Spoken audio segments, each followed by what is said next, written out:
What is the difference between a product owner and a product manager? What are the main roles and responsibilities of a PO?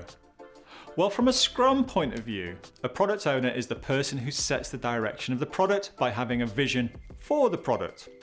A product owner has accountabilities within Scrum that are theirs and nobody else's. There isn't a mention of a product manager within Scrum. It is a job title that many organisations choose to have. When creating products using Scrum, it is critical that the product manager also has the accountabilities of the product owner. When these are split across more than one person, there's confusion around the direction and the value, which impacts the effectiveness of the Scrum team. Think of the product owner as an agile product manager. And also the terms are not interchangeable. A product owner has clear accountabilities from a Scrum point of view.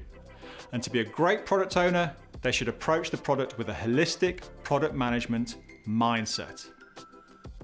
As a product owner, are you struggling to find your place? Do you feel that you can set the direction?